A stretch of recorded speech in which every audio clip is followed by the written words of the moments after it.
In this video, I'm going to show you how to replace skies in Photoshop. Hi, welcome back to the PhotoshopTrainingChannel.com. I'm Jesus Ramirez. In this video, I'm going to show you how to replace the sky of any photo like a pro. This tutorial has two examples. In the first example, I will show you how to do a simple sky replacement. You will learn useful extracting techniques that will allow you to easily take out the sky from a photo. Then we will move to a more complex sky replacement with a completely different look, and I'm going to show you how you can match that look onto your original photo. In this tutorial, you will learn 3 compositing concepts that will allow you to replace skies really easily. The concepts are masking, which will allow you to hide the original sky and put in the new one behind it. Color matching, that will allow us to match the color of the sky from the old image to the new image. And perspective, which basically means aligning the horizon lines of both images. Don't worry if you're a beginner, I divided up this tutorial into small digestible chunks so that anyone could follow along no matter the skill level. And before we start, I would like to let you know that I was interviewed by my friends Glenn Dewis and Dave Clayton for the He Shoots, He Draws podcast. It's a great podcast about photography and design. In my interview, we talked about everything, including my upbringing, how YouTube works, and of course, Photoshop. Make sure that you check it out and listen to it. I'll place a link right below in the description. Okay, let's get started with the tutorial. This is the file that we're going to work with. It contains this background layer and this layer that we're going to use to replace the sky. So the first concept that we're going to talk about is masking, which is going to allow us to hide the original sky from the photo so that we can add the replacement sky. So there's a lot of ways in which you can do it. You can, of course, use any of the selection tools like the quick selection tool and then create a layer mask. This is the layer mask icon. If I click on that with a selection active, I can create a layer mask. Now this can become a really difficult task in images like this one where we have a lot of detail like in the palm trees here. So there's actually easier ways of making selections than using the traditional selection tools. One of the things that we can do is go into the channels panel and we can use a channel as a selection. So we have these 3 channels. Notice that they're black and white images, and you can think of them as layer mask. If I come back into the layers panel, and once again, just create a regular selection and create a layer mask, you will see the layer mask thumbnail. If I hold Alt, Option on the Mac, and click, you will see what the layer mask actually looks like. And it's just simply a black and white image. White reveals, black conceals, and the different shades of gray show different levels of luminosity. And I'm going to delete the layer mask for now. And with that information, we can come back into the channels panel and we can see that the channels are black and white. Remember, black hides, white reveals. So which of these channels will give us the best layer mask? That's the blue channel, because the sky is blue, so the blue channel is emitting blue light. Obviously, the sky will be white because that's where most of the blue light will be. And the car is also blue, which is why it's really bright. And the trees and palm trees are going to be dark. So this is going to create the contrast that we want to create a layer mask. If I hold Control, Command on the Mac, and click on the channel thumbnail, you'll see that I would load the channel as a selection. Then I can click on RGB, go back into the layers panel, and create a layer mask. This gives us the opposite of what we want. I can click on the invert button in the properties panel, and that inverts the layer mask, and that gives us essentially what we want. We extracted the sky from the photo. But there's a better way of doing this. We're still going to use channels, but in a different way. So what I'm going to do is delete the layer mask, and I'm going to double click to the side of the layer here to bring up the layer style window. And from the blend diff options, we can use these sliders to hide luminosity or the information in the channels. So if I select the blue channel, this is basically like selecting the blue channel from the channels panel. So anything that was white in the blue channel is controlled by this white slider. Also notice that I'm in the this layer slider, which means that this will control the layer that I currently have selected. In this case, the original photo. Anything that was black in that blue channel is controlled by this dark gray slider. So if I click and drag this point, which controls the blue light, and drag it to the left, I make the blue pixels invisible. Notice that right away, I start making the sky invisible. And I also have the advantage of adding the other channels and controlling them as well to make the blend. So it gives you a lot of flexibility. In this case, we only really need to worry about the blue channel. And when we adjust the blue channel, we also, of course, affect the water in the car, but that's okay. We can fix that later. So this is a great technique for replacing skies because it gives you more flexibility than simply using a selection or the channels. So click and drag this slider to the left, the sky will disappear, and obviously if you have other areas that are blue, they will also disappear, but that's something you can fix later.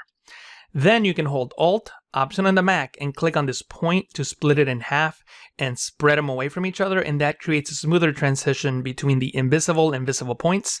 It's very noticeable here in the car.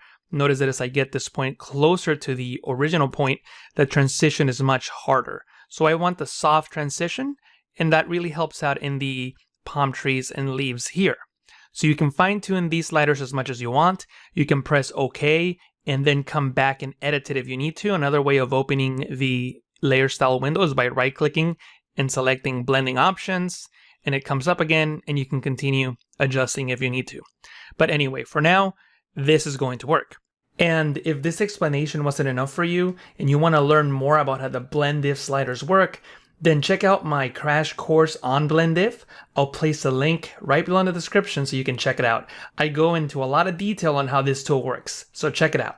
Now in this case, this is not necessary, but I'm going to show you a trick that you probably don't know. If you look at the layer thumbnail, you can see the sky. We're really not dealing with transparency because we can see the original pixels here in the thumbnail. And if I hold Control, Command on the Mac, and click on the layer thumbnail, notice that I don't actually select the opaque pixels. I select the entire canvas, the entire image. So that means that I don't actually have real transparency here. If you wanted real transparency, you can right-click on the layer and select Convert to Smart Object and look at the layer thumbnail now. Now we're dealing with real transparency. So if I hold Control, Command on the Mac, and click on that layer thumbnail, you can see how I'm now selecting the opaque pixels in the image. I'm going to undo that just because I don't need it for this image, but I wanted to show you that trick just in case it was useful in your project. Let me know in the comments if you enjoy that trick and if you knew it already. Now we're going to move on to the second compositing concept, which is matching color. And what I'm going to do now is I'm going to press Ctrl J, Command J on the Mac to duplicate that original copy, and I'm just going to place it above everything, right click and select Clear Layer Style, and we're going to use this duplicate to bring back the car and the water. So it's really simple. All you really need to do is select the rectangular marquee tool and make a selection around the things that you want to keep. You can add to the selection by holding Shift and clicking and dragging. So I will do just that to add the top of the car.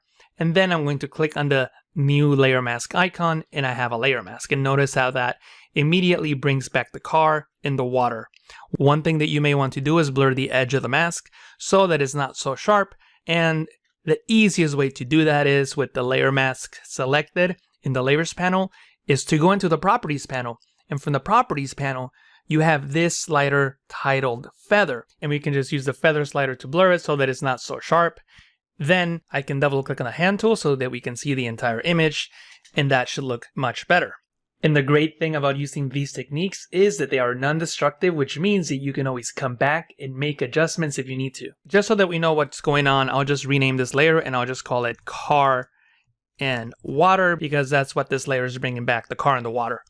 And we're going to work with the sky now. So I'm going to drag the sky up and enable it. This is a sky that we're going to work with.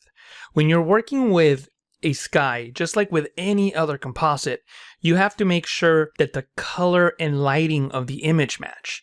Notice that in this case, the sun is on the right-hand side of the image, the brightest side of the sky is on the right side, and the darkest side is on the left. In the original image, and I'll duplicate this layer, drag it up, and delete the layer mask, and I'll just call this one sample, just so we can use it as a sample layer. So that's the color of the sky, obviously, and the bright side is on the left, the dark side is on the right. So we need to make sure that this sky matches that. So I'm going to press Ctrl T, Command T to transform, right click, and select Flip Horizontal. So now that matches. Just like with any other composite, you also need to make sure that the color, luminance, and saturation match. So if I were to take this sky layer and drag it all the way to the bottom, you can see how I've now replaced the sky.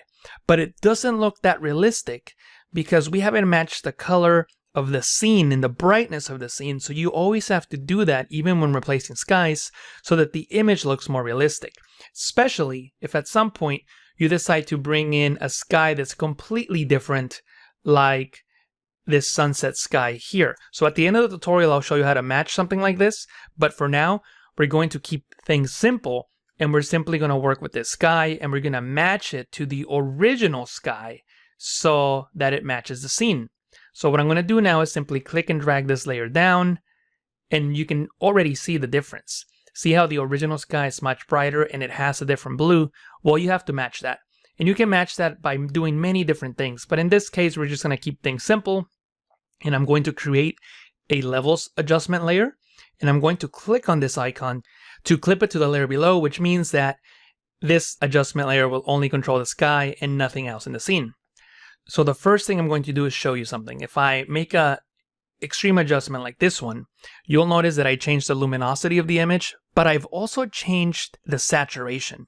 So we don't want that. We want this layer to only control the luminance of the image. So watch what happens when I change the blending mode from normal to luminosity. See that? This is normal, and this is with luminosity. The luminosity blend mode allows this adjustment layer to only change luminosity and not saturation, and that's what we want. So I'll reset this layer. I'll even delete this layer mask and rename this layer just to make things clear. So this layer is only controlling luminosity. So then I can click and drag on the black point and drag it to the right to make the entire image brighter. And I can adjust the contrast of the image by dragging this center point and just adjust the image accordingly. So now we have a similar brightness in the image, and obviously the color doesn't match. So we can use many different methods, but to keep things easy, I'll use a hue and saturation adjustment layer. I will also clip it to the two layers below so that they only affect the sky. And I'll increase saturation and adjust the hue just to try to get the sky to be a similar blue. It doesn't have to be 100% the same. And obviously you can keep fine-tuning the sliders until you get a closer match. But in this case, this is a close enough match. So I will select this layer by clicking on it and then hold Shift and clicking on the sky layer, then pressing Control G, Command G on the Mac to put it into a group, and I'll call the group Sky. Then I can drag that group all the way to the bottom and disable the sample layer, and you can see the sky there. So when I click on the sky layer, I can click and drag it and position it accordingly now that the color matches. Also, now that the color and luminosity match, you'll notice that you're going to remove a lot of that fringing around the edges of trees and leaves. The reason that you get that fringing is because the original background is vastly different than the background that you bring in. So matching the luminosity and the color will help minimize that fringing. Now we'll move on to the third compositing concept, and that is perspective. And it's very important for every composite, including sky replacements. So perspective in compositing simply means making sure that the horizon line of all the elements of the image match. In this case, it's very simple. We can see the beach here and the horizon line is there, right where we started the mask.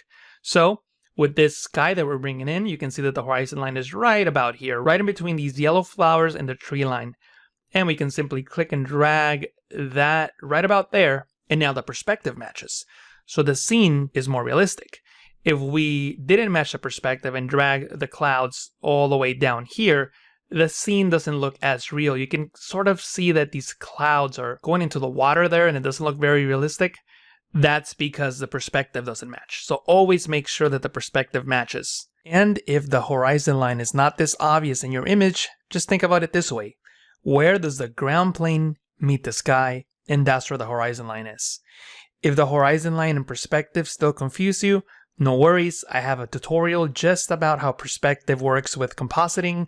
I'll place a link right below in the description. I highly recommend this tutorial because it's very important and it's something that a lot of people disregard when creating composites in Photoshop. So check out that tutorial right after this video. So now that we place the sky into the scene, we can fine-tune the entire image. For example, the left side of the image should be a lot brighter. You can see that in the original sky, this is much brighter. So I can create a curves adjustment layer just to change it up a bit. You could also use levels if you feel more comfortable with it. The point is that I'm just going to brighten up the entire sky, like so. Then with the layer mask selected, I'm going to click on invert to completely hide that effect. And with the brush tool, I'm going to use the right bracket key on the keyboard to make the brush larger and make sure that my foreground color is white. Remember, white reveals, so I'm going to paint to reveal the effect. When I use the brush tool, I always like to use fade, which allows you to reduce the intensity of the last tool that you use in Photoshop. In this case, the brush tool. So I can bring down the opacity of that brush stroke so I can control how bright I want that left side of the image. And you can see that in the layer mask thumbnail, that layer mask changes. White completely shows that effect, black completely hides it, and the different shades of gray are different levels of opacity for that effect. So you can fine tune it accordingly. So at about 75% looks good in this case, and I'll press OK. Now the final thing that I like to do when replacing skies is really zoom in there and see if I have any problem areas. So I can zoom in and enable the sample layer, and you can see that I sort of lost some of the detail found in that spot. And I can click on the car and water layer mask and paint with white. I'll use the left bracket key on the keyboard to reduce the size of my brush, disable the sample layer and select the layer mask. Make sure that I have white as my foreground color and just paint with white to bring back some of those pixels that I accidentally hid when using the blend if. And I can always compare with my original image and just bring some of those back wherever you need to, like these areas here. Like so. And obviously you would need to do that on the entire image. I'm sure that I missed some areas here in the palm tree, as you can see. But again, you can easily fix those by painting with white on that layer mask, and I'm not going to spend too much time doing this. All the fine tuning is really not that important for the tutorial, but it's definitely important for your images. You may need to go in there and adjust the color of the sky if you need to, even the lightness, whatever you need to do to make it work. But that's the advantage of working with these techniques. They're non-destructive, which means you can edit them at any time. So always make your adjustments at the end once you have everything in place. So that's before and after. I also mentioned earlier that I was going to show you what to do with that sunset photo. And I've already started the project just to save a little bit of time. It's basically the same image that we worked on. The only difference is that we have this photo of a sunset. We have the original image that also has the same blend if adjustment. And we have this car and water layer that brings back the pixels that make up the car and the water. So basically, we've already accomplished 2 of the 3 basic steps, masking and perspective. Now we need to work on color. And before we do that, I want to show you something. I'm going to show you what the original image looks like, and I'll just bring it and I'll just scale it up and move it to the top of the layer stack so that you can see something. This sunset image is obviously backlit. The sun is in the back. So then that means that a lot of the foreground elements are going to be very dark. So this is sort of what we have to match to make this image realistic. And to do so, we're going to simply use adjustment layers. So I'm going to put these 2 layers into a group by holding Shift and clicking on both, then pressing Ctrl G, Command G on the Mac. And now they're in a group. Then I can go into the new adjustment layer icon and create a levels adjustment layer. And I'll simply click on the white point, drag it to the left to make everything much darker. And I'll click on this middle point and drag it to the right to bring in more contrast into the image. Obviously, I affected the sky and I don't want to do that. So I can click on this icon to make a clipping mask. And notice how the image now is looking much more realistic. We have a couple problems. One of the biggest ones is that the water doesn't look realistic. So instead of changing the color, I'll just use the water from the original image. And to do that, I can simply just paint with black on that layer mask to bring in the original water from that photo, like so. And I want to bring in some of the color from the background onto the foreground. One of the easiest way to do that is by pressing Ctrl-J, Command-J on the Mac to duplicate that sunset sky and drag it to the very top of the layer stack. Then go into Filter, Blur, Gaussian Blur, and blur it so that you lose all detail, but you keep the main colors. Then press OK. And we're going to use a blending mode that allows us to keep both hue and saturation. And that's exactly what color does. Obviously, the hue blending mode only uses hue, saturation only uses saturation, and color uses both hue and saturation. Then I can just reduce the opacity to 0 and scale it up accordingly, just so that we can get a little bit of that color on there. In some cases, you may need to create a layer mask and paint with black to remove those black pixels from the water. But again, that goes back into the category of fine-tuning the image, which we're not going to spend too much time with on this tutorial. But remember that that's really where you create great composites, when you start spending time on those small details. But the important thing for this tutorial is for you to learn the 3 things that really help you create realistic sky replacements: masking, color, and perspective. Let me know in the comments below if you enjoy these techniques. Also, if you found this tutorial useful, click on that like button. If this is your first time at the Photoshop training channel, then don't forget to click on that subscribe and notification buttons. Don't forget to check out the He Shoots, He Draws podcast. I'll place a link with my episode down below in the description. Thank you so much for watching, and I will see you at the next tutorial.